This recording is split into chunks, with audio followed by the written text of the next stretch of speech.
I feel guilty because I destroyed this relationship.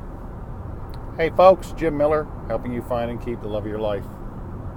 And that is something I received in an email from a young man, young, in his 20s, together with his girlfriend for 8 years. They met in high school, immediately fell in love and been together ever since.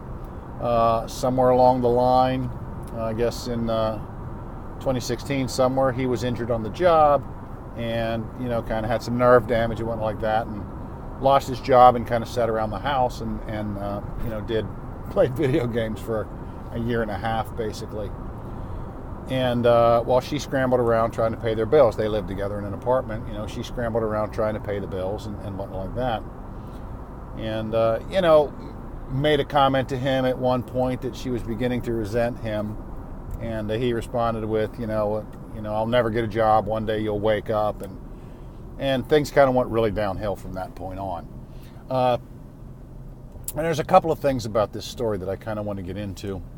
They were together for 8 years. They were young. They really hadn't had any experience dating anybody else. I wouldn't imagine, maybe, early on, little dates here and there in early high school.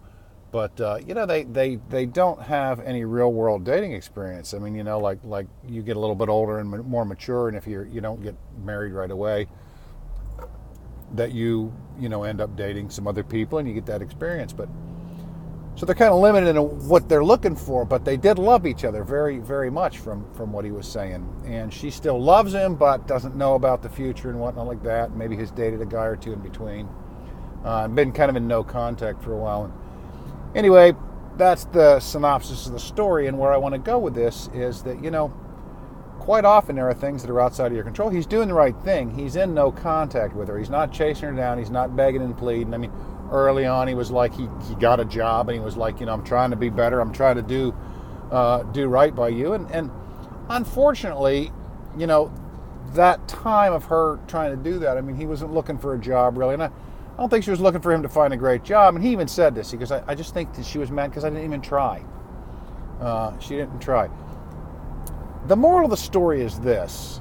The man that she fell in love with, the man that he became, is not the man that she fell in love with. It's not that that's a bad thing necessarily. People do change as they grow older. He went down a path that was not attractive to her. And unfortunately, she put up with it for a while and ended up, ending the relationship. She was devastated from what he said. She's brokenhearted about it. Sure, she still loves him. 8 years together, you don't wipe that out in a couple of months. You just don't do it. He made a comment in his email that, all my plans and everything for the future just gone in an instant. Well, they weren't gone in an instant. This is a slow build up. So my advice to him was just to take care of himself, to find that self-love. And this is my advice to so many people. There are techniques to get your ex back, the no contact rule, which is kind of misunderstood, I think, in a lot of ways. People are just under the impression that for 30 days they're not going to contact their ex, and 30 days later they're going to send them a text, and then they're going to get back together. There's a lot of people that feel that just if you can get them back in bed, then you're there. No, people sleep with their exes all the time, and it doesn't necessarily mean that they're back together. But the thing is, there are a lot of techniques and whatnot. There are a lot of communication techniques to get an ex back. There are a lot of things that you can do. There are some psychological, I don't want to say tricks necessarily, but there are some psychological things that can come into play when you go into no contact and whatnot. But the no contact rule is really time for you to take time for you. For you to take time to concentrate on yourself without worrying about the relationship, without worrying about having to send the perfect text or make the perfect phone call. The no contact rule is time for you. Take some time for yourself to work on yourself.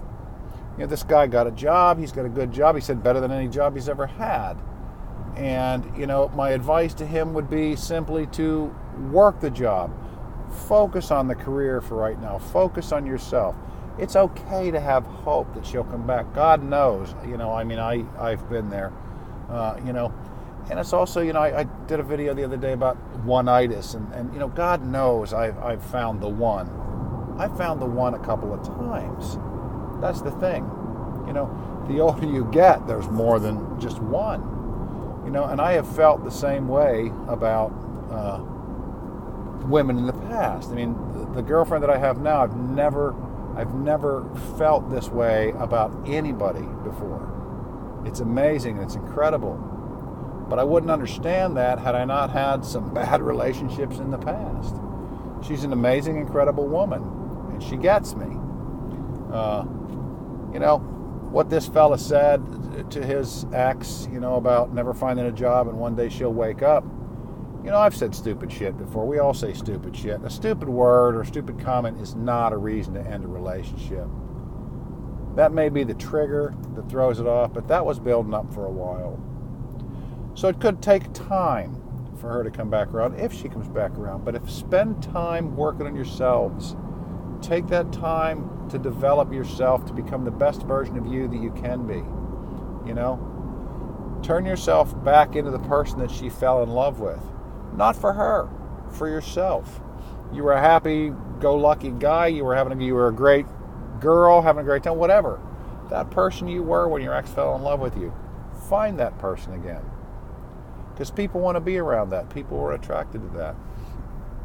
And if you can find that, you stand a better chance of getting your ex back. And if not your ex, you create an environment that can attract someone else, even better. The one. I mean, really. So anyway, that's kind of what I wanted to say on that. Maybe more later. But I'm Jim Miller, helping you find and keep the love of your life. And hey, listen, I got some ebooks down below. There's a couple of ebooks listed down below, free ebooks that you can download. 7 Simple Ways to Get Your Ex Back. It won't answer all the questions that you need, but it kind of gives you some ideas. And then there's also Desire Principles, which is kind of more for women when men start to pull away, when their men pull away. There's also a link to a book down there that I highly recommend on Amazon, actually. It's How to Be an Adult by David Riccio.